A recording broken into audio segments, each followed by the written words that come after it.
오늘은 리스트, set, pull, 딕셔너리 이런 것들에 대해서 좀 해볼게요. 이것들은 뭘 하는 거냐? 다른 값들도 그렇고 변수도 그렇고 뭐든 좋습니다만,를 묶어서 하나로 처리할 수 있게 해주는 것들이에요. 각자 이제 역할들과 특징들이 조금씩 다르기 때문에 여러 종류가 있는데 그것에 대해서 오늘 한 번씩 보고 넘어갈 거예요. 오늘 것으로 아마 이제 파이썬 기초는 끝나고 다음부터는 조금 더 응용에 가까운 것들을 해볼 생각입니다. 리스트부터 한번 볼게요. 리스트란 어떤 것이냐? 이런 겁니다. 자, A라는 리스트가 있다. 1, 2, 3, 4, 5 다섯 개의 값을 지정하고 싶다.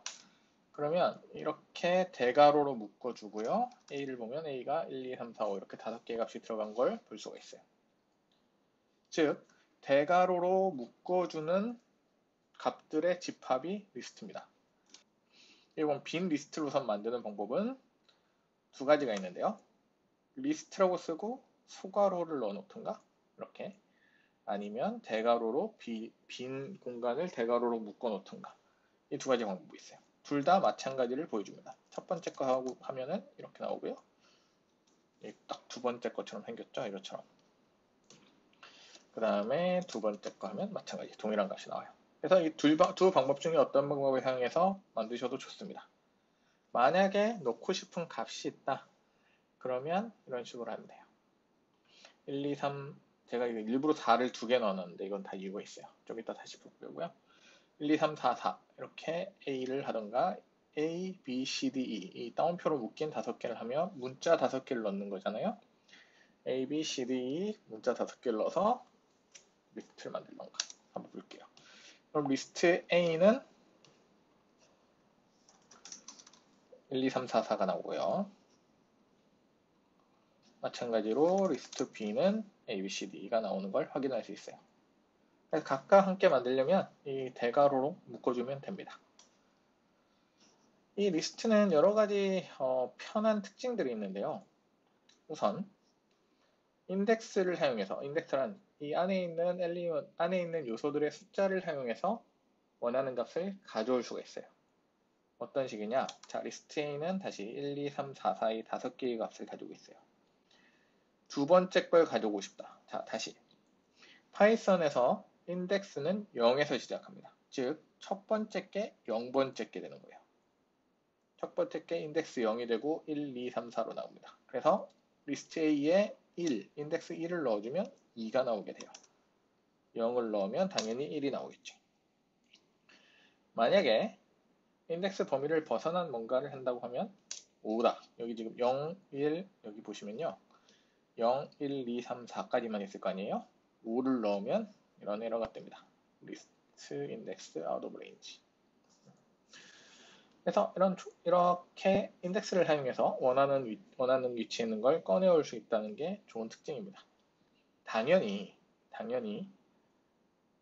이 특징은 뭐랑 같이 있어야 될 것이냐? 리스트는 순서를 보존한다는 것과 같이 있어야 돼요. 자, 리스트는 순서를 보존합니다. 무슨 말이냐? A는 제가 뒤에서 1, 2, 3, 4, 4라고 넣어놨잖아요. 그래서 1, 2, 3, 4, 4가 나옵니다. 이게 1, 2, 3, 4, 4를 숫자 크기로 정렬을 자기가 해주는 게 아니에요. 자기가 넣은 대로 그대로 보여주는 겁니다. 예를 들면 4, 2, 3, 4, 1 이렇게 이상한 순서로 넣었을 때요. A는 4, 2, 3, 4, 1 그대로 나오는 걸 볼 수 있어요. 그렇기 때문에 본인이 어떤 순서로 변수를 넣었는지를 알고 있다면 그것과 동일한 순서로 꺼내는 것도 가능합니다. 이게 유용한 특징 중에 하나예요. 이런 것도 가능해요. 자, B는 AB라는 글자, CD라는 글자, EF라는 글자로 묶여져 있어요. 그런 리스트예요. 그러면 인덱스 0번째는 당연히 첫 번째 거인 AB가 나오고요. 이 AB는 두 개의 글자로 이루어진 거잖아요. 두 개의 글자 중에 두 번째 걸 가져온다 그러면 B. 이게 요걸 설명을 하면요.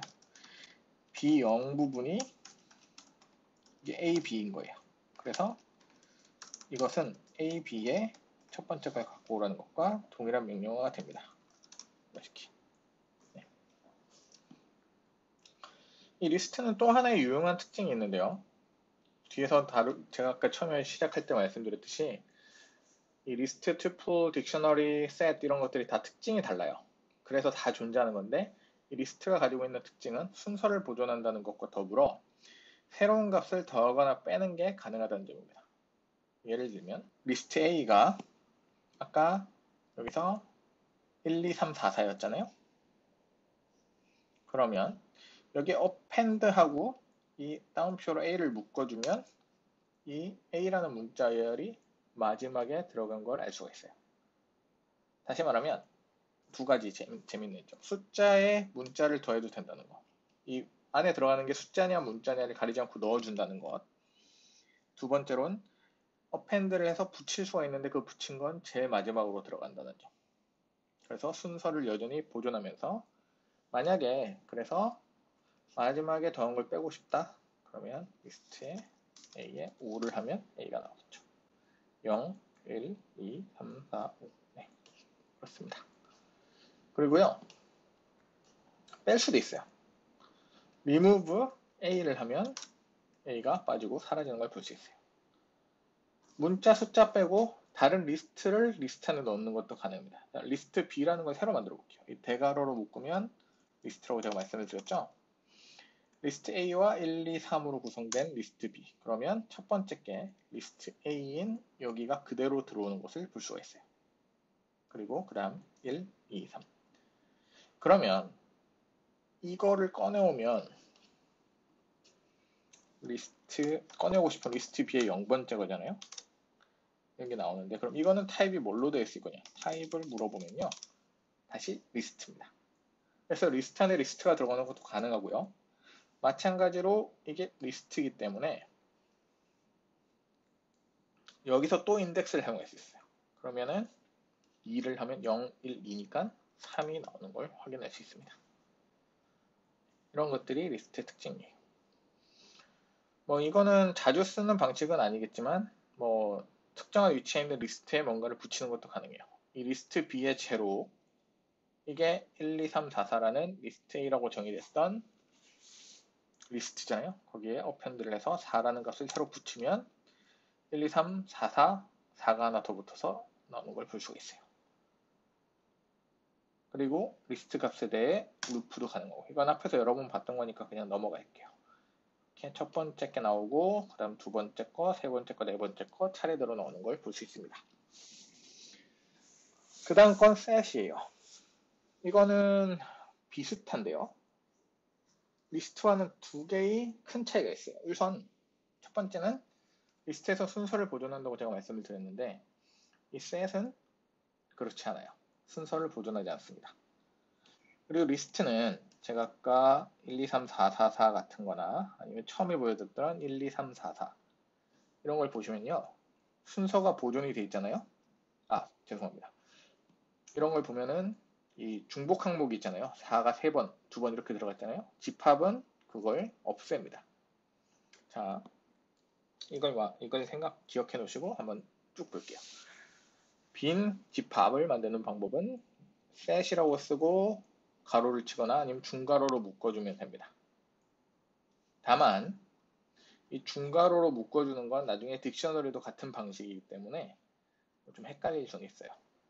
안에 어떤 방식으로 넣느냐가 차이가 나는 겁니다. 그래서 제가 순서를 보존하지 않는다는 것과 중복을 허용하지 않는다는 걸 말씀을 드렸는데 그래서 이걸 한번 볼게요. set A를 중괄호로 묶고 값을 쭉 적었어요. 4, 1, 2, 3, 4. 그러면 set A는 어떻게 파이썬이 보여주느냐? 1, 2, 3, 4 그리고 4가 하나가 사라지고 없어요. 네. 리스트는 다시 한번 이런 식으로 4, 1, 2, 3, 4를 넣으면 그대로 4, 1, 2, 3, 4가 나옵니다. 물론 리스트에도 값을 더할 수는 있는데요. set A가 지금 1, 2, 3, 4라고 되어 있잖아요. 4를 애드하면 1, 2, 3, 4.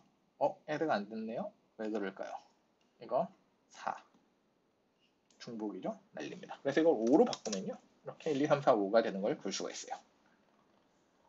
그래서 사실 리스트와 셋은 전환이 가능한데요. 이 4, 1, 2, 3, 4라는 리스트를 셋으로 전환하면요. 어떻게 되냐면 마찬가지로 4가 하나 사라지면서 1, 2, 3, 4로 정렬해서 순서를 날리고 중복되는 값도 날리면서 보여줍니다. 그래서 이런 특징이 있어요. 그래서 용도에 맞는 걸 잘 골라 쓰는 게 중요합니다. 다음으로 볼 거는 튜플은 뭐냐면 리스트와 유사하게 값을 넣어놓는 건데요. 이거는 변경이 불가능합니다. 그래서 위에 리스트에는 뭐 append니, remove니 이렇게 넣고 빼는 게 가능했는데 이거는 리스트와 달리 그게 안 돼요. 순서를 보존한다? 동일합니다. 다만 넣고 빼는 게 안 된다? 안 됩니다. 중복되는 거 보존한다? 마찬가지. 그래서 리스트와 굉장히 유사한데 딱 하나의 차이는 변경이 불가능하다. 변경이 불가능한 많지 대신 장점이 있어야겠죠. 장점은 속도가 빠르다는 건데 뭐 엄청나게 긴 리스트나 이런 걸 사용하지 않는 이상은 크게 눈에 들어오는 장점은 아닐 거예요. 물론 나중에 대량의 연산을 하거나 이러면 추가나 제거가 필요 없는 경우에는 튜플을 써주는 것이 더 좋습니다. 조금이라도 더 빠를 테니까요.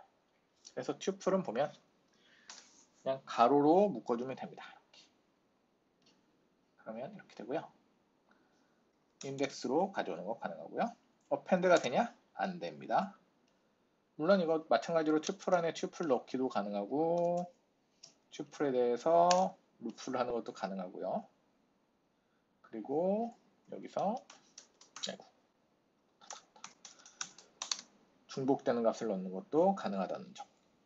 이런 여러 가지 특징은 리스트와 거의 동일하다는 점. 그래서 변경 불가능과 가능, 그리고 속도가 빠르고 조금 더 느리고 그 차이. 얼마나 빠르고 느리냐? 사실 저도 이건 테스트는 안 해봤는데요. 이거 뭐 인터넷 찾아본 고수분들이 테스트 해놓으신 거 있을 거예요. 그럼 마지막 딕셔너리. 이 딕셔너리는 사전인데 여러분 사전이 요새는 사전 다 인터넷에 찾아보죠. 사전이라는 게 뭐냐? 자기가 사전에 찾고 싶은 값을 넣으면 그 값에 해당하는 설명이 나오는 게 사전이잖아요. 이것도 마찬가지입니다. 사전 값을 넣고 그 값에 해당하는 설명을 붙여놓으면 나중에 사전 키 값으로 그 설명을 가져올 수 있는 구조예요. 우선 만드는 거는 dict 가로 혹은 중가로로 묶어줍니다. 그래서 이 중가로로 묶는 건 셋이랑도 동일해요. 다시. 이 중가로로 묶는 건 셋과도 동일합니다. 다만 값을 어떻게 넣느냐에 따라서 달라져요. 그래서 예를 들면 1 이렇게 넣으면 타입을 한번 물어볼게요. 파이썬에게. 이건 뭐냐? 셋이라고 떠요. 중괄호로 묶으면 딕셔너리 아닌가요? 그래서 어떻게 넣느냐가 셋과 딕셔너리를 구분합니다. 그래서 처음에 방금 말씀드렸듯이 사전은 키와 값의 조합이에요. 그래서 이런 식으로 각각의 키값과 그 키값에 해당하는 밸류, 키값과 키값에 해당하는 밸류, 그리고 키값과 거기에 해당하는 값을 넣어주는 게 딕셔너리입니다. 자, 리스트 A는 뭐였죠? 이런 1, 2, 3, 4 리스트였고요. set A는 1, 2, 3, 4, 5의 셋이었습니다. 그러면 리스트 A는 이게 들어갈 거고요. 4, 1, 2, 3, 4 set A라는 데는 1, 2, 3, 4, 5가 들어갈 거고 letter A는 A가 들어가요. 한번 볼게요. 리스트 A, 4, 1, 2, 3, 4 set A, 1, 2, 3, 4, 5 letter A. 그래서 아까 말했듯이 딕셔너리니까 키, 이 앞에 들어가는 이걸 키라고 하는데 이 키 값을 사용해서 값을 가지고 올 수 있어요. 즉, 딕셔너리 A에 letter A라는 키를 대괄호로 묶어서 넣으면 A가 나와요. 이 부분에 해당하는 A가. 없는 값을 불러온다. letter C라는 키 없죠, 여기 지금? list A, set A, letter A 3개밖에 없습니다. 그러면 이런 에러가 돼요. 키 에러. 여기 당연히 루프도 되는데 조금 복잡합니다, 이제. dic A items가 되고요. key value. 그래서 키와 밸류에 대해서 루프를 하라는 거고요. 키값, list A, set A, letter A를 가져오는 것과 밸류 값 4, 1, 2, 3, 4, 1, 2, 3, 4, 5, A를 가져오라는 두 개가 됩니다. 혹은 이런 것도 돼요. 딕셔너리 A에 대해서 키값을 넣은 값, 즉 딕셔너리에 키를 넣으면 위에서 봤을 때 값을 불러오는 거였잖아요. 그 값을 불러오는 것을 보여줘라. 이런 것도 가능합니다. 이거랑 같은 거죠, 사실. 같은 의미인데 그냥 한번 꼬아놓은 거예요. 딕셔너리는 새로운 값을 넣는 것도 가능합니다. 딕셔너리 A에 대괄호로 묶고 추가 이렇게 하면 이게 키값이 돼요. 자, 위에서 키를 이용해서 값 불러오는 게 됐잖아요. 그러면 이렇게 하면 마찬가지로 동일한 폼으로 쓰고 거기다 이제 값을 넣으면 그게 새로운 키와 거기 그 키에 해당하는 값으로 사지 안에 들어갑니다. 이렇게. 추가 새로운 값. 그래서 마찬가지로 추가하면 새로운 값을 불러오기도 하고요. 만약 이러면 어떻게 할까요? 추가라는 값이 이미 있어요. 근데 새로운 값 두 번째. 이런 걸 넣는다고 치면 어떻게 될까요? 아이고. 덮었습니다. 하나의 키값에 이게 추가가 하나 더 들어가고 새로운 값 두 번째가 들어가는 게 아니라 그 키값에 덮었습니다. 그래서 이거는 키값은 유니크하다, 유일하게 들어간다. 그 정도로 알고 계시면 돼요. 이건 종종 많이 쓰게 되는 게 이게 결국에는 요즘 문자열 데이터를 많이 저장하는 형태인 JSON이라는 파일 형태랑 굉장히 비슷하거든요. 그래서 나중에 데이터 이런저런 거 다루다 보면 꽤 많이 쓰는 포맷이 될 거예요. 그래서 이 딕셔너리는 어떻게 사용하는지 잘 알아놓으면 좋은 점이 많습니다. 자, 오늘 여기까지 하고 다음에 또 다른 걸로 찾아볼게요.